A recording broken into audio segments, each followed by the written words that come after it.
Bem, agora falando então da sequência de Aristóteles, da importância da teoria dele sobre causas, por exemplo.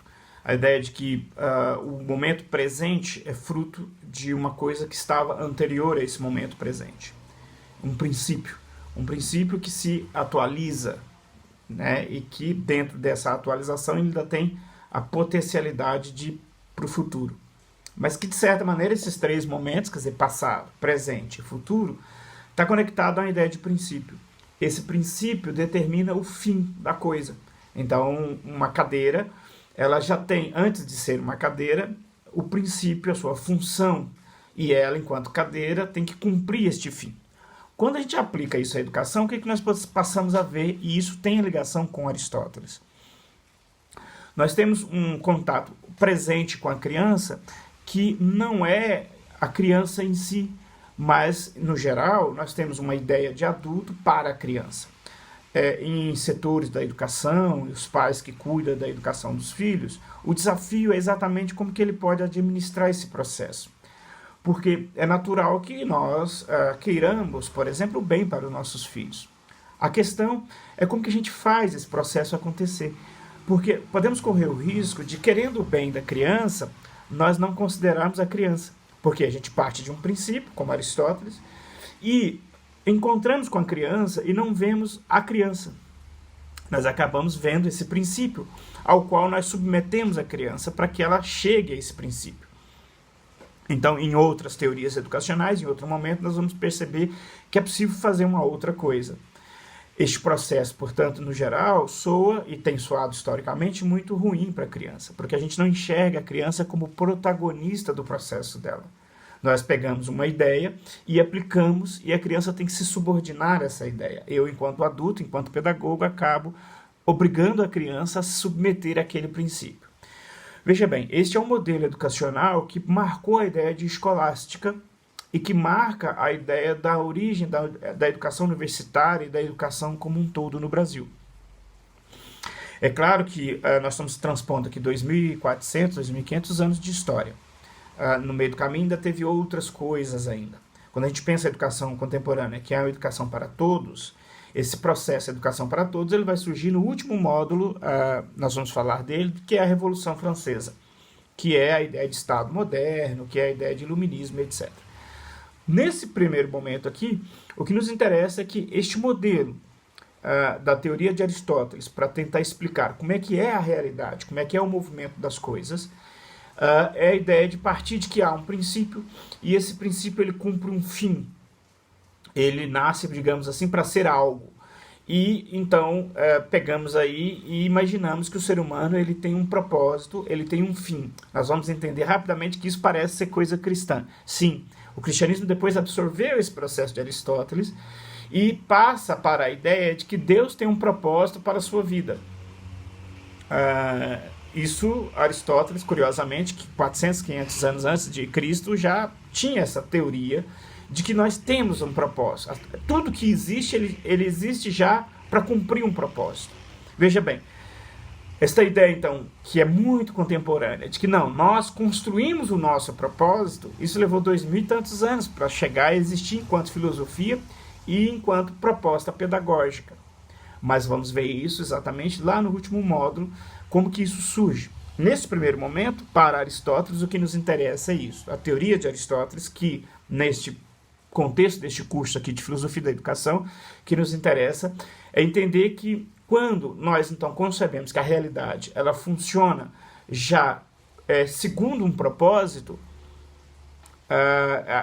como que eu explico que algo surge? Ele surge porque ele tem um propósito que é anterior ao próprio surgimento. Isso vem das teorias do Aristóteles sobre as causas que constroem o real. É aqui uma das múltiplas possibilidades da gente abordar Aristóteles, do ponto de vista da educação, do ponto de vista do desdobramento da educação. Nós poderíamos falar aqui, ainda em Aristóteles, do modelo ético aristotélico, né? Que é uma ética da temperança, uma ética do meio termo. Nós podemos falar também em Aristóteles em detalhes, por exemplo, da criação poética, da obra poética dele, que também vamos ter aí coisas interessantes também. Mas aqui eu quis destacar uma faceta, que é essa faceta de que a partir de uma teoria de causas, ou seja, a partir de uma teoria de como que a gente compreende a realidade, esta teoria interfere ou moldou a estruturação da escolástica como grande movimento educacional, ou como se fazia educação dentro de um contexto da igreja. Devemos lembrar que o período da escolástica, aqui só para a gente ter uma ideia, podemos pegar algo aí fins de 1300, 1400 até 1800, né? E aí já nesse 1800, com modelos alternativos a este, modelos que questionavam a esse, já também começando a existir. Porém, como foi um movimento que orientou o fazer durante muito tempo da instituição católica e do seu papel nos processos educacionais, nós temos que entender que essa metodologia ela não desaparece do nada. Ela permanece para nós através da ideia de escolástica, e ela permanece na América Latina através das instituições católicas de educação. Então a gente precisa entender isso, a força desse processo. Esse processo ele não é de todo ruim, mas ele teve aí críticas contemporâneas que a gente vê depois. Mas a sua grande característica era, então, essa estruturação para cumprir essa finalidade, ou seja, a ideia de que o homem tinha um propósito e que a educação tinha que, então, implementar esse propósito. Esta é a ideia geral que perpassa a escolástica e que perpassa esta teoria lá de Aristóteles. Lembrando que em outro documentário, em outro vídeo, nós falaremos sobre apenas a concepção de educação de Aristóteles. Neste momento aqui, o que eu mais gosto é exatamente conectar o presente com a origem da teoria. Esse é meu objetivo neste vídeo. Entendermos que hoje a maioria das metodologias que às vezes são centralizadoras no que se refere à educação pública ou mesmo na educação privada, a educação básica, este modelo ele é um modelo que tem uma relação teórica. Não quer dizer que Aristóteles, lá há 2000 anos, pretendia mexer hoje. Ele não pretendia isso, ele pretendia outras coisas. É que daquelas teorias nós fomos derivando processos que hoje a gente compreende bem. Ou seja, quando eu centralizo o planejamento educacional básico e imponho sobre todos os outros agentes princípios que foram centralizadores. Então, essa estruturação de poder, podemos encontrar uma reflexão que ela cai bem naquela estrutura aristotélica. E conseguimos fazer um rastreio desse processo, de que uma educação centralizadora, e como que ela se relacionou com a escolástica, como ela se relacionou com uma dada percepção teológica e depois filosófica. Sempre lembrando, como teórico, nós fazemos esse exame dos achados históricos. Não quer dizer que nós temos que exterminá-los e que a infelicidade da nossa vida é por causa disto. Nós temos que tomar muito cuidado com isso. Não é isto. Como teórico, a gente examina mesmo a história, examina o meu próprio material que eu já escrevi há 10 anos atrás e fazemos esse processo apreciativo de avaliação desse processo. Neste momento, na verdade, nem isso eu estou fazendo. Eu estou apenas indicando como nós podemos buscar lá em Aristóteles, numa teoria sobre que o real é uma atualização, quer dizer, o real que nós vemos, ele tem uma outra causa, e na verdade o que o determina é esta outra causa, e eu peguei exatamente essa ideia e fiz aqui rapidamente uma indicação de que hoje, quando a gente chega numa sala de aula achando que eu tenho algo a ensinar para o aluno, porque o aluno precisa ser alguém de bem, o aluno precisa ser alguém de sucesso, na verdade eu estou atualizando uma teoria de tanto tempo atrás. E que hoje existem outras alternativas a essa reflexão. Mas isso não é natural.